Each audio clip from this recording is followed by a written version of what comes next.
I'm sorry, deeply sorry for the break in transmission. It was due to a collapse into our network system, but it has just been restored, and like I promise you faithfully that the broadcast will now continue. So as I was saying, we welcome this Edward Amara. I am focused on Liberia, West African correspondent, based in Kenema City, uh, Sierra Leone, West Africa. I'm very happy to welcome you to this particular broadcast. Today we are here to debate. I'm here to discuss on the 25 radio stations that have been sanctioned ahead of Nigeria gubernatorial and state assembly elections slated for Saturday, the 18th of March 2023, and I will also discuss on the importance of the state assembly election and all other issues that definitely emanate out of the state election. Why do we think the state election in Nigeria are so important, and what are some of the things that Nigeria normally benefit from each time they have a successful state election, and how powerful are these state governance? How do they shape the national policy of Nigeria? And how does the common man benefit directly from this state election? And why do we think that the federal government definitely depend on the module of operandi within the state election? And how does the federal president of Nigeria directly affect or indirectly affect the running of these state elections? Then also we see how does the successful conduction of state election affect Nigeria. Let us take a notice that Nigeria have three tiers of government. One, you have the federal government, then led by Mr. President. You have the state government led by the governors. Then you also have the local government led by the chairpersons, or depending on the place we have places, cities, you may have the city mayor. When you have their own district, you may see that there is a district council chairman, or local government areas they normally see. However, before going there, let us try to see some of the developments into Africa. Maybe can we start into the north?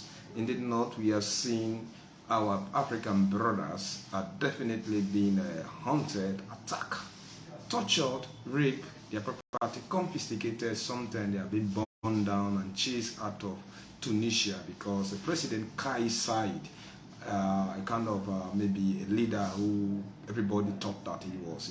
He's a lawyer by profession, somebody who is poor, educated, would have positively changed the state, the mentality of Tunisians after the Arab uprising. Tunisia is one of the longest, maybe standing democracy on the continent when it comes to the reflection of what happens into North Africa. Unfortunately, the tenant of democracy have never been maintained over there, and people are definitely being tortured or treated as if, especially people who are black in color like me.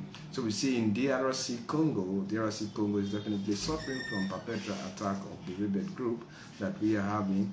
On several occasions, we have seen that the M23 rebels are very active in the DRC Congo, especially in the Congo-Bansi region. There you are seeing the Janjaweed militias. Maybe sometimes ago we learned they had, based on certain communication, that Joseph Kony, who led once a war against the state of Uganda, putting a kind of strong rebellious or insurgent attitude against President Yoweri Museveni, is definitely staying within the Congo. But since the Congo has one of the largest foray into Africa, nobody knows whether Joseph Kony is actually alive. Of course, in Sudan, we have seen and heard how on several occasions people have been tortured, raped. I'm talking about South Sudan. And there is a kind of political fracas between Riek Machar and Salva Kiir. Both of them cannot see eye to eye, and it is just unfortunate that in Sudan per se, in South Sudan per se, you have foreign military people who are more than the state army.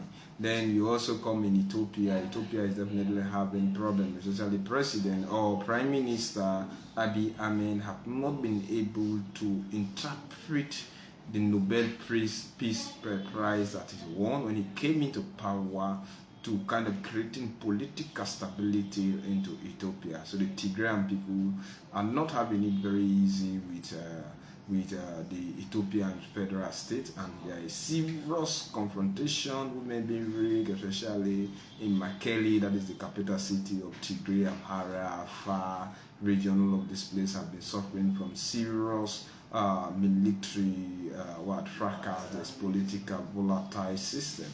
You come into Guinea, of course, civil society have deemed it necessary that I think the government of Guinea needs a very strong hand maybe to confront the rebellious mentality by Mamadi Doumbouya, the Kakiban, the man who is leading a kind of junta government who have actually refused maybe to obey the principle of democracy but not living up to expectation. They plan to stage a kind of public demonstration against the junta-led government, with the junta saying that any attempt to come on the street to demonstrate against the recognized government by some state in North Africa will result into a serious reprisal from the military, and such people will be deemed enemies of the state, and they have to take kind of serious action against them, because an attempt to gather and also demonstrate against the military-led government without having state permission at the police to go against such thing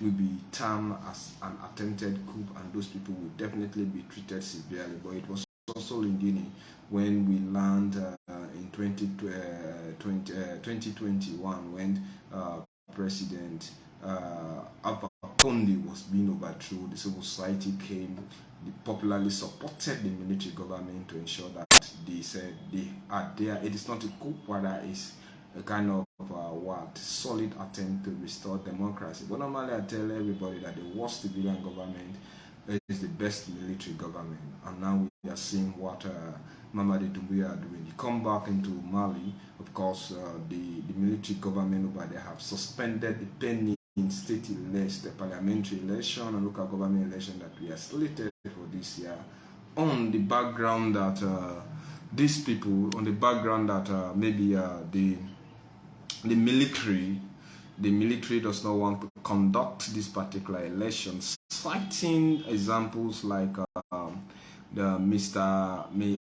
the states does not have security enough to conduct free and fair election into the country. Reason being, like the northern Timbuktu region, they do not have control. They have the trial rebels who are disturbing, and they have to prioritize the security of the state rather than to go and conduct another election. So the military is giving flimsy excuses that if they are able to solidify peace, enforce obedience, and the state look up to one government, then they will now have the ability to conduct state election. And because of the activities of French or of the French people on the soil, inciting violence, maybe the departure, I can say the unprecedented departure, because France was never prepared for such thing. They are now living the volatile political situation where Russia has also been able enough to ensure that they come in and take where the French military left.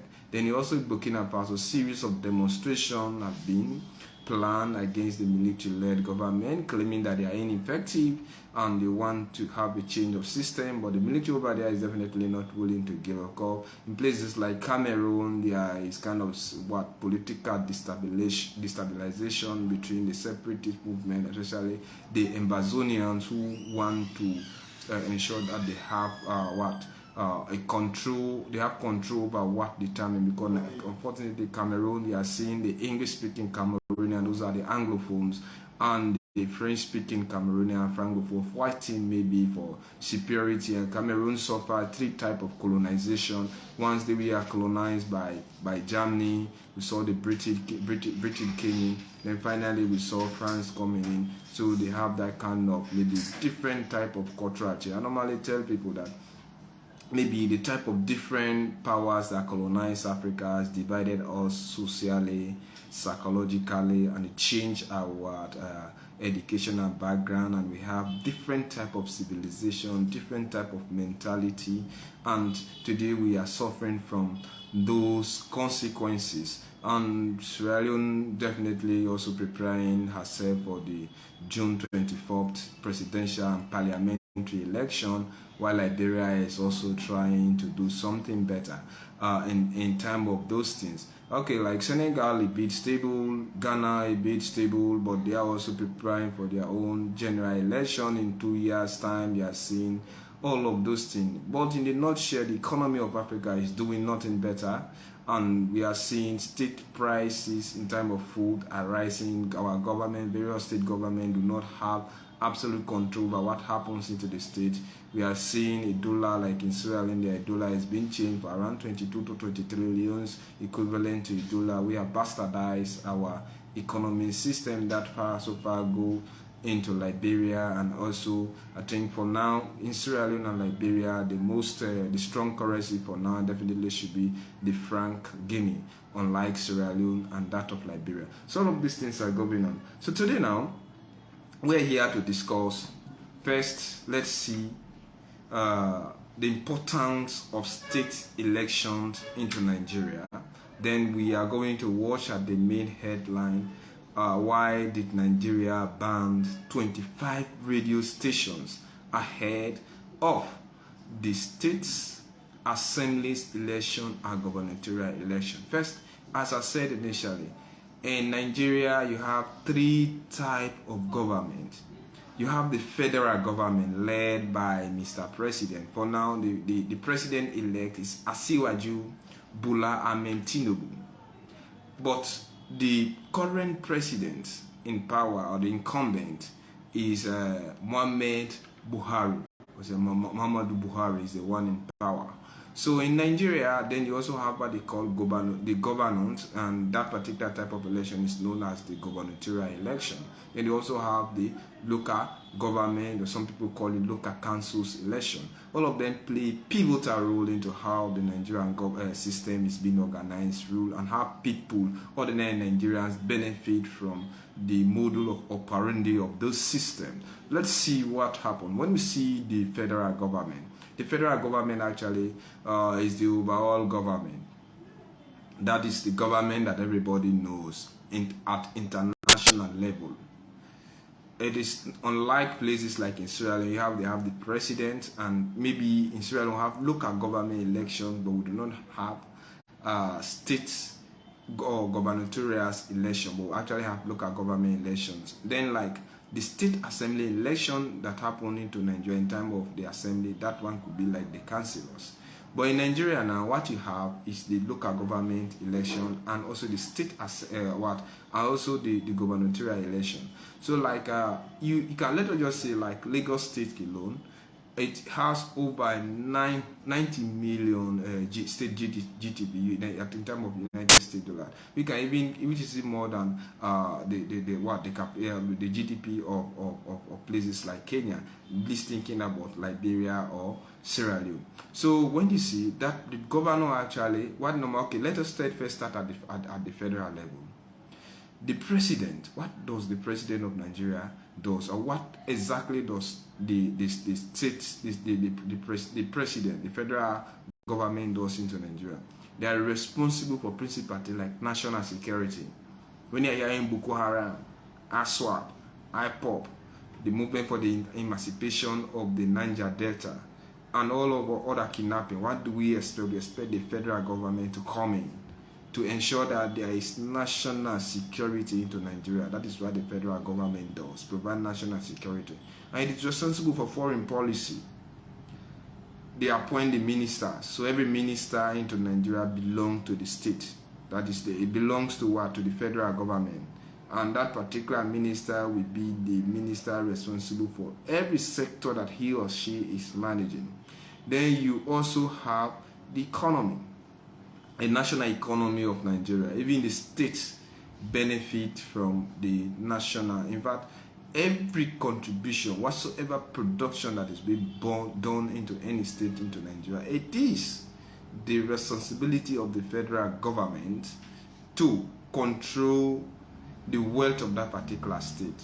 But it also distribute that wealth based on maybe returns rate, what type of benefit does that state have, and they try to prioritize certain things.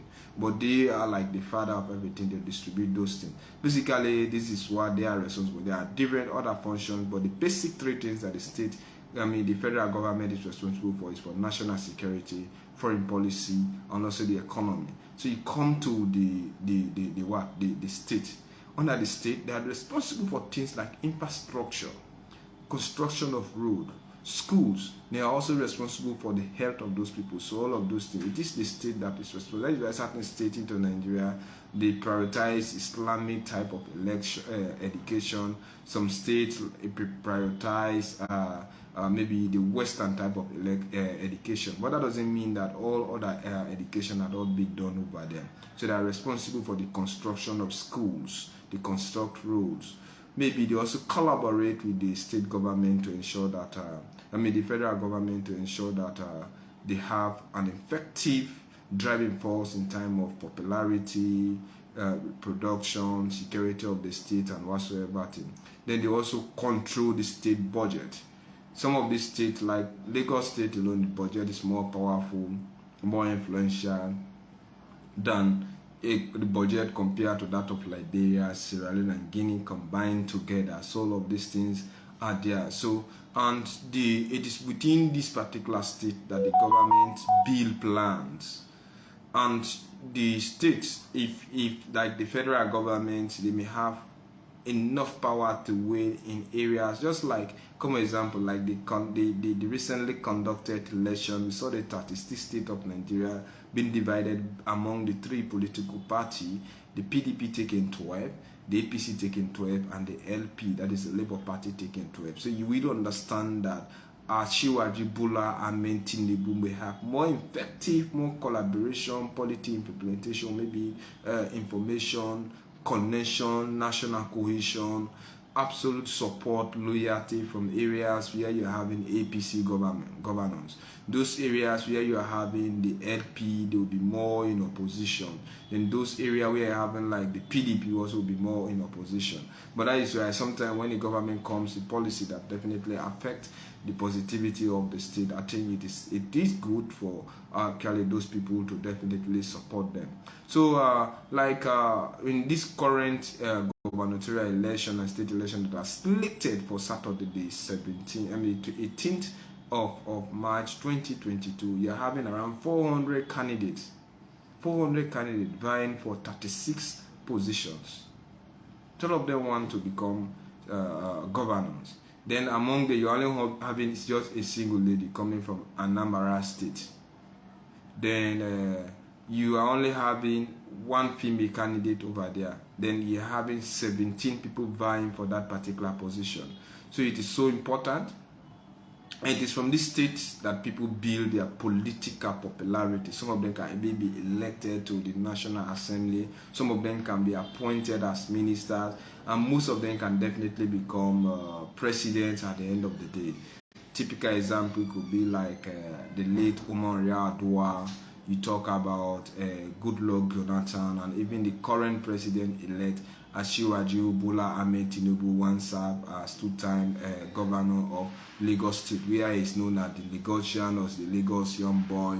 He has been popularly accredited maybe for modernizing the current Lagos State, maybe fighting corruption, and also ensuring that Lagos State have a very strong maybe political system and more mixture in time of their Lagos is like an amalgamated society, more civilized, more liberal, more exposed, with people with urbanized mentality compared with certain states. So it's been accredited over there. So this is how important the states are, and the governance over there are so powerful because they control, they determine their affairs.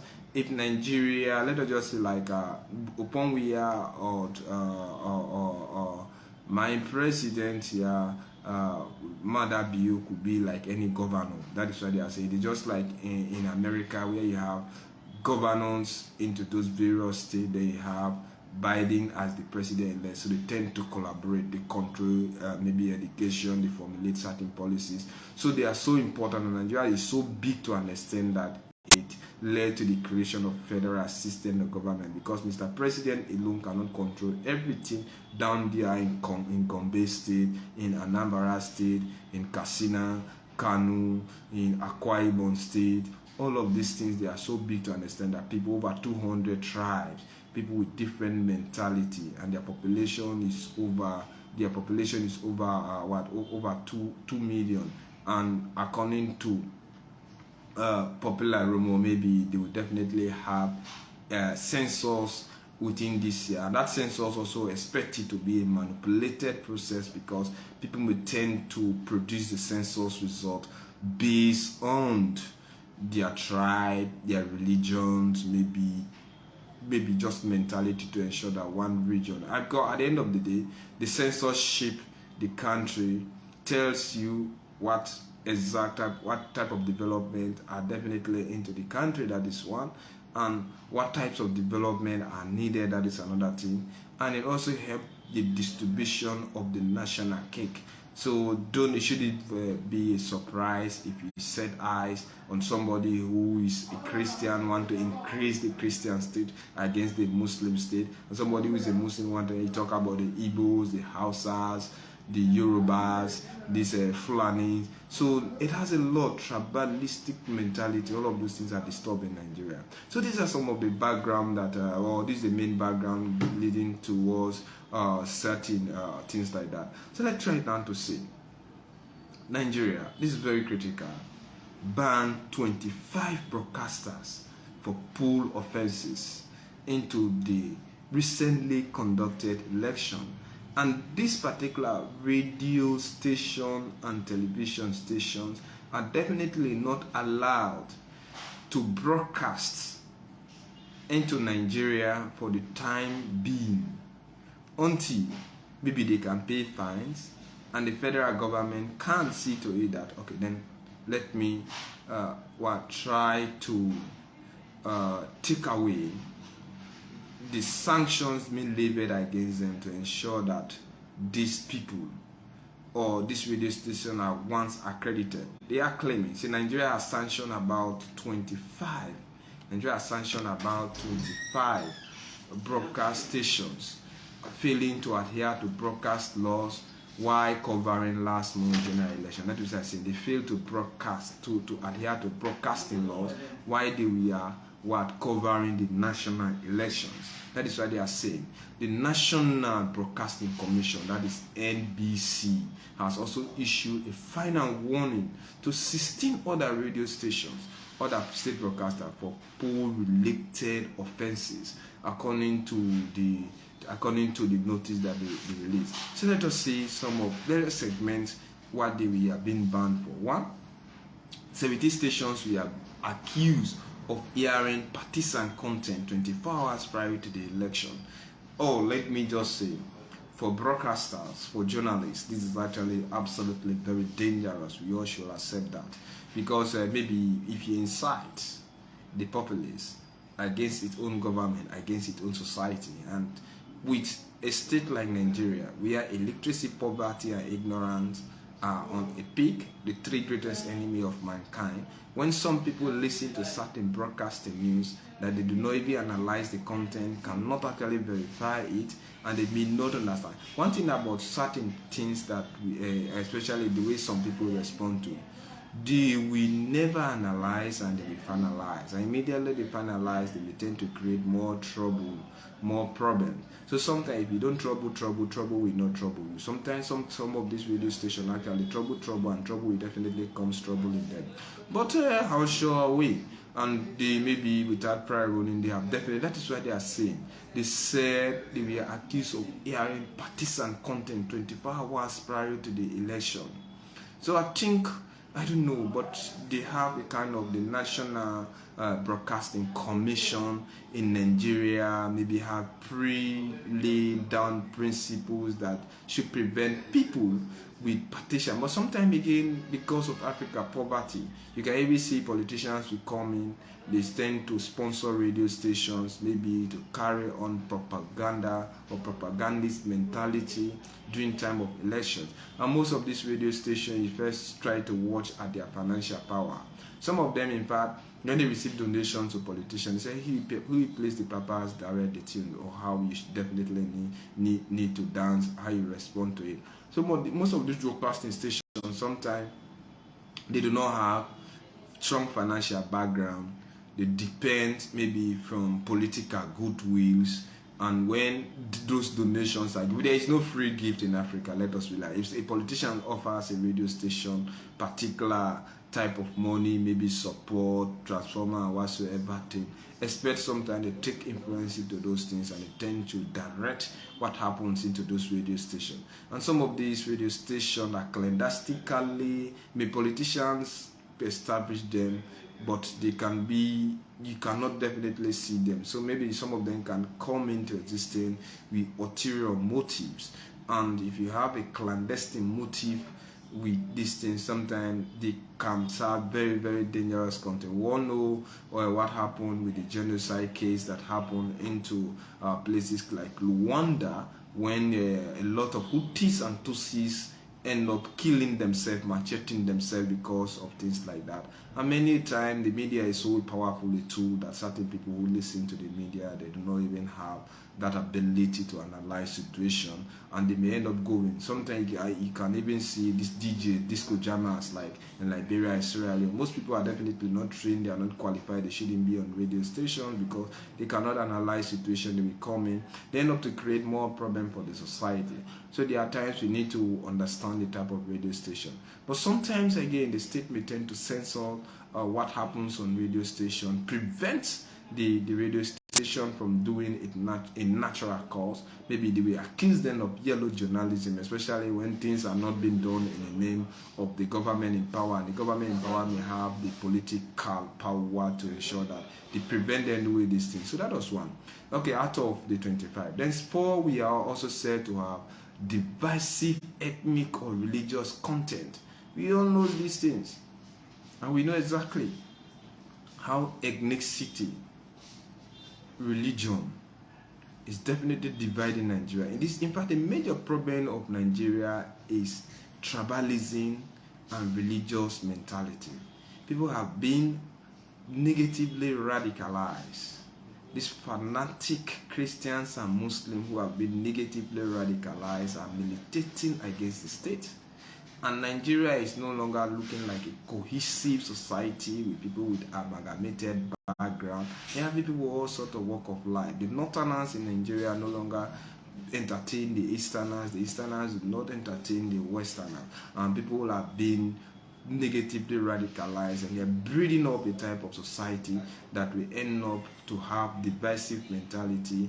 And with the type of population that Nigeria is having, with illiteracy, poverty, and ignorance are very high, when you have tribalistic mentality and religious content, people who divide the society. So in fact, prior to religion, the world was just faithful. Nobody had anything to do it. But when religion and ethnicity came, we have a divisive mentality where people tend to kill themselves for reasons best known to themselves. So this is also definitely affecting the country known as Nigeria. And those 4 radio stations, we are definitely sanctioned because they were sanctioned because they are divisive ethnic or religious content. And that is why we are saying, like there was a radio station that I listened to. A pastor was definitely preaching. It was broadcast on a kind of a YouTube channel. Those guys, that particular pastor was definitely saying, if the FP candidate did not win, that is Peter Obi, there will be no acceptance. Nigeria will not be at peace. If I spoke a lot of things and people were jeering. Do you see how dangerous things like that are? So Liberia and Sierra Leone should be on the watch, and they should prevent people who have that type of anti-developmental, anti-social, anti-cohesive development into the country. So we really need to be very careful. Then 3, we are also sanctioned for inciting comment. We know there is sedition, there is libel into the media, and some people believe in sedition. The sedition, you can even go, I know gossip is sometimes good, but when gossip becomes malicious, they disseminate in different lines. Some people have some comment that they write that definitely will not go down well with state development. So if you have journalists or radio stations that keep broadcasting, inciting comment, it may throw the society into thorough pandemonium where there will be destruction, there will be anarchy. A state with any society that does not have a strong government, life will become nasty, brutish, and short. Where you do not have strong government, life will become nasty, it will be brutish, and it will be very short. So sometimes, for far too long, that is ancient Greek decided to come with government. I believe we are no longer living in the Spartacus society. We are living in the Greek mentality where we believe in democracy, we believe in dialogue, we believe in analyzing our thing. But sometimes your voice hardly crosses the table, and if your voice did not cross the table, people tend to retaliate in different ways. So I think our government should also be very, very careful on dealing with the emotions of people, how to do. Then the final one was that one was sanctioned for announcing result ahead of official announcement by the Electoral Commission. Of course, maybe most radio stations are guilty of many of the things that they have actually announced, and maybe all of us who are viewing YouTube and whatsoever thing, this was exactly, I don't know. But if INEC has actually followed, that is the Independent National Electoral Commission of Nigeria, if they actually follow the portal system, the tendency would have been election would have been announced before coming from the legal body, where everybody would have known that it is Mr. A, B, or C that won the election. But because of one reason or the other, INEC, on her own ideology, in her own wisdom, decided to violate the portal system and just do the voting system for the state, for the National Assembly and the National Assembly election, and corrupted the entire system for the presidential election. But these things are being collated, both electronic and manner principle. So that's what they are saying. But they never named those radio stations. So, and they said that as well. You see, subversive discussion and reckless comment also. Subversive discussions and reckless comment capable of tearing us apart as a society. We are broadcast freely without proper gatekeeping. That is what they are saying. They are saying subversive discussions and reckless comments capable of tearing us apart as a people. We are broadcast freely without proper gate checking. But let's accept the fact. Nigeria is already a deeply divided society, a deeply tear apart society where people are being kidnapped, tortured, raped, and suicide is almost everywhere. Nobody is safe. Even in the federal capital, Abuja, the commercial capital, Lagos, popular states like Kano, Katsina, Anambra, Yobe, you name them, Benin, all of these things, Yobo State, Akwa Ibom, nobody feels safe into Nigeria. They do not even feel safe. They live in a volatile society where you can be kidnapped at any time. With all their population, some of the population is a gift. Because most Asian countries, like the Asian Tigers country, you talk about Malaysia, China, and other places where they develop, Hong Kong, population help them to develop. Instead, Africa, our population is a curse instead of a blessing. Because in population, you have different type of personalities, people who have gifted mentality. Unfortunately, when it comes to Africa, population is a cause. If you come to Africa, even our natural resources becomes a cause, because they will be the main cause of a divisive society. Why do you think war came into Liberia? It is because of our diamond. They named them blood diamond. It is only because of this. Why do you think Congo is fighting? It is because of the natural resources over there. Why do you think Somalia is fighting? Because of the natural resources. Why do you think places of Sudan are fighting? Because of the natural resources. So many a time, it is because maybe the natural resources could be the blame actually, but it's because we have chosen to give our vehicles to other people, let them become drivers. We have all of these things, and we have calibrated people, very intelligent, wise. I always tell people that I know being clever is very good, but it's better to have people who have wisdom. Most of our leaders, maybe they are clever coming into power, but they lack the wisdom on how to rule Africa. And the result is that they allow the Westerners to control us. So these are some of them. They are saying these are subversive discussions and reckless comment capable of tearing the society apart. We are being broadcast freely without gate checking. He said, ethnic and professionalism we are thrown apart. Ethics and professionalism we are thrown apart. The so-called journalists, that is why they are saying. Then, and also the Director General of NBC, that was what he said. So the man's name is Ila, urged all broadcast stations to adhere to the provision of laws on broadcasting ahead of Saturday's gubernatorial and state assemblies election. Strict warning have been given to them. So let's now see. Have you seen, maybe it depends on whom you interview, whom you interact with, and what will be the person's ideology.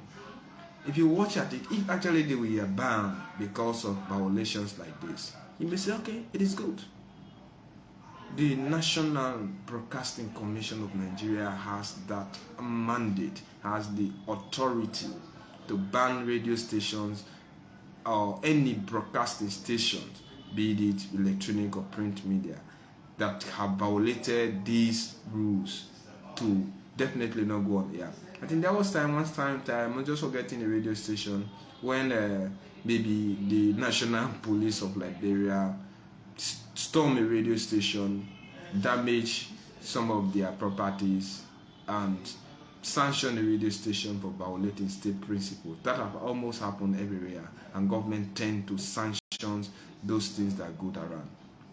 I think it is high time, maybe those of us who come on media to speak to the people tend to either be carried away by what you say. Not everybody have the intelligence mentality enough to analyze things, maybe to take away the sense from the norm and follow them. Some people are easily followed by the crowd.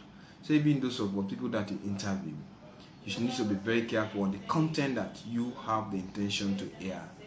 And you should understand the background of those people. People with xenophobic mentality have created more trouble into Africa, just like what is happening today in South Africa.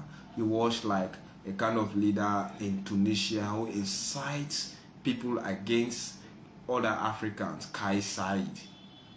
And today, some Burkinabés we are also repatriated because of Kai Said, anti-social, anti-black Africans speech or speeches that he gave, which some people with clandestine and nefarious intention have now resorted to attacking our African brothers. So it's so sad, it's so unprofessional, and we shouldn't accept things like this.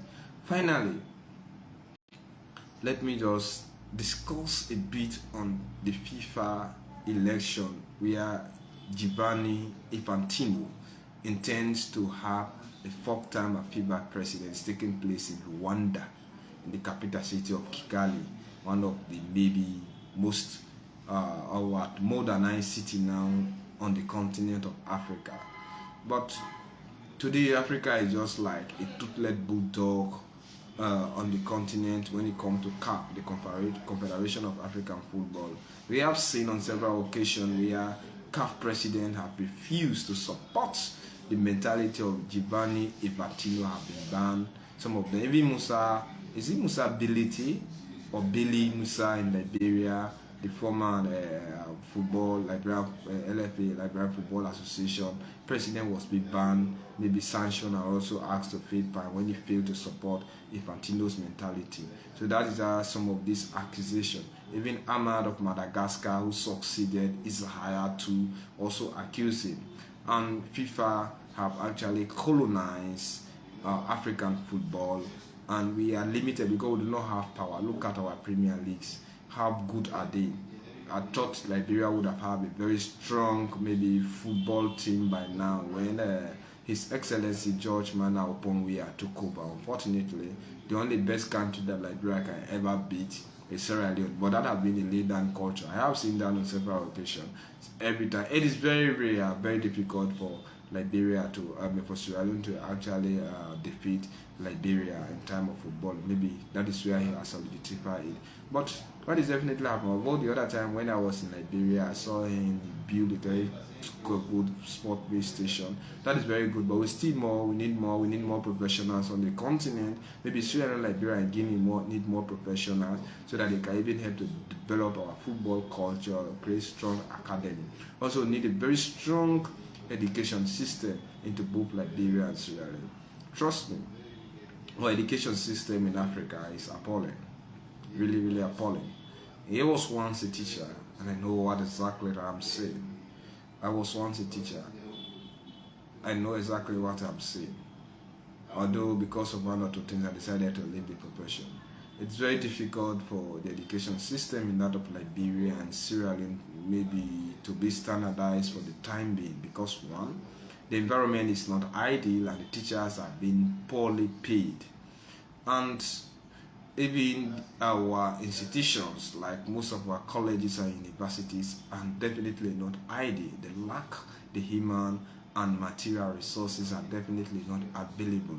And most of what is being taught may be a half standard. And if those things are definitely substandard, what do you expect graduate students to be? It is very appalling to see a graduate from certain of our university who can definitely not convince you. I have interacted with a lot of graduates from both Liberia and Sierra Leone, and I observed that it's very difficult. Maybe I can definitely qualify the fact that there is education growth into both Liberia and Sierra Leone, but there is no education and development because the infrastructure is poor, the quality of education is absolutely appalling. Teachers are living into a bastardized situation, and some teachers do not even go with the intention of teaching in order to exploit. And most of the teaching materials are substandard, and the brain of the teacher is not good. It's not being. It's not anything that is worth talking about because somebody is frustrated. Any good teacher maybe should be somebody who is motivated. And most of our school system, we have about teachers who are definitely not on payroll, volunteers, when maybe they take a chunk number of teachers who are into these schools. And when you observe this thing, you see that the education system is really, really bad. You can check into some schools to even have constant electricity is problem. Some schools even have this chalkboard that we normally use. Even the black color of the chalkboard is challenging. Some schools hardly have chalks. There are certain schools, even when you enter, where you get into the teachers' office, you will definitely be surprised of what you will see over there. So all of these things, so teachers are being demotivated, and the global trend of our education system is definitely not helping the situation. And the best way to destroy the country is to destroy the education system. When you destroy the education system of any country, that is where you are seeing teachers teaching the wrong content to students. Then at the same time, you see medical practitioners making wrong diagnoses and also giving the wrong things, and almost everything you definitely tend to create a problematic society. That is why our society today is systematically corrupt and it has a problematic foundation. We are teens. When we think that things should be done the right way, that would be the best time things will be done the wrong way. And there are times you will watch a situation and start to wonder, are there indicators of development into Africa? Sometimes yes, because of the population. But what type of population? Does the population have the quality to actually enforce development into Africa? It definitely becomes questionable because there are no yardstick of development into Africa. Our political system is deeply corrupt and the society is definitely relegated where people are only relegated to the position of mere beggars. That is why politics today is taken as the most sensitive thing on the continent of Africa because politicians have allowed us to be mere beggars. And at the end of the day, people have little or no option to support this type of political system. That is why Togari definitely is on the high each time there's election into Africa. because of poverty, because of illiteracy, because of ignorance. And if somebody cannot even earn $1 per day, and a politician comes in and give him or her $2 or $3, what do you expect? Chicken change sometimes can lead to a lot of destruction, because the education system have definitely been destabilized. I think those of all you in the Western world who have tasted maybe the first generation, if you are living in the kind of first generation system, this is where we are living the third world system. There is nothing good. Like even when I wanted to come on here, you have seen how I struggle to even get a stable network system. It's a very huge challenge. So this is definitely not good for the continent where we are living in, where it is not good for our development. You get into Liberia. The other time I visited Lofa County, you check into some of these schools, you see everything is very appalling. In fact, it is just as if we are still into war. There's nothing good. Our school system is very, very appalling. Teachers over there are not being motivated. The school itself is not hiding. Some school there are no playgrounds. Some school they even claim that I am a science student. What proof? There is nothing there to do practicals. So how can you keep learning in theory? So I think and I feel there is definitely our system is systematically corrupt, and we have a problematic foundation where things are definitely not going on the way we young people in Africa thought things should be done. Today we are left at the mercies of the politician. Thank you very much for listening, and I hope and I pray that come Saturday we have an effective broadcast on what happens in Nigeria. Maybe we all tend to learn and also learn something better from it. And the Nigeria gone presidential state as National Assembly election, a senatorial election, was well spotted, or most of it, for the wrong reason. Thank you.